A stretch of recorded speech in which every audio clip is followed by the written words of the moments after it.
एक गांव था, नाम था ढोलकपुर।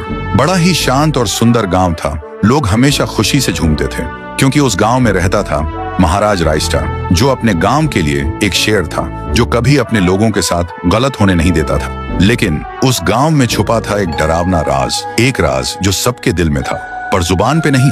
गांव के बीच एक सूखा हुआ पेड़ था जिसे लोग कहते थे श्रापित पेड़। ना कोई उसके पास जाता, ना कोई उससे आंख मिलाता।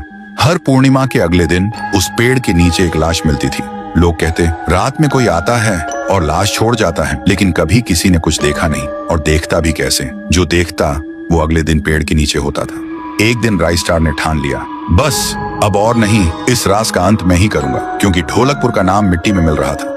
फिर एक पूर्णिमा की रात रायस्टार चुपके से जाकर पेड़ के पास बैठ गया। रात के 2 बजे एक आवाज आई, ठुंग ठुंग ठुंग ठुंग ठुंग ठुंग ठुंग ठुंग ठुंग सहूर। और फिर वो पेड़ भूत में बदल गया। वो भूत कुछ अजीब सा था, एक भयानक शैतानी हंसी वाला चेहरा, आंखें बड़ी बड़ी। वो पेड़ चल के एक घर के गेट को जोर जोर से खटखटाने लगता है। तभी एक आदमी डर के मारे आवाज सुन के बाहर निकलता है। वो भूत अपने लकड़ी जैसे हाथ से एक ऐसा थप्पड़ मारता कि उसकी सांस वहीं थम जाती है और उसी जगह उस लाश को ले जाता है और वापस फिर से पेड़ बन जाता था। देखते ही रायस्टार का दिल कांप जाता है, पर वो कुछ बोलता नहीं।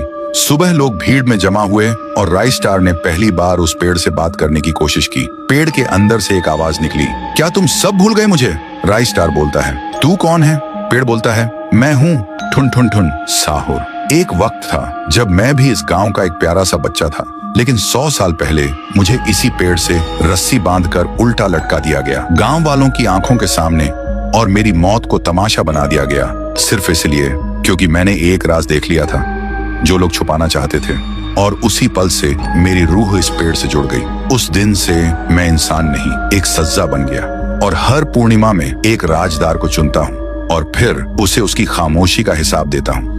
रायस्टार बोलता है, लेकिन अब तो वो लोग मर चुके हैं ना जो तेरा कसूरवार थे। अब तू मासूम लोगों को क्यों मार रहा है? पेड़ कुछ देर चुप रहता है, फिर बोलता है, ठीक है, बस एक बार मुझे याद करो, एक दिया जला दो, फिर मैं कभी किसी को नहीं मारूंगा। फिर रात में सब लोग आते हैं, एक एक दिया जलाते हैं और तभी पेड़ अपने आप से आग पकड़ लेता है और आखिर में मुक्ति मिलती ठुन ठुन ठुन साहुर को। उस दिन के बाद गाँव में कभी कोई लाश नहीं मिली। हर पूर्णिमा में लोग एक दिया जलाकर उसकी यादों को जिंदा रखते हैं, क्योंकि अगर भूल गए तो सपने में एक आवाज सुनाई देती थी, ठुंग ठुंग ठुंग ठुंग ठुंग ठुंग ठुंग ठुंग ठुंग सहूर।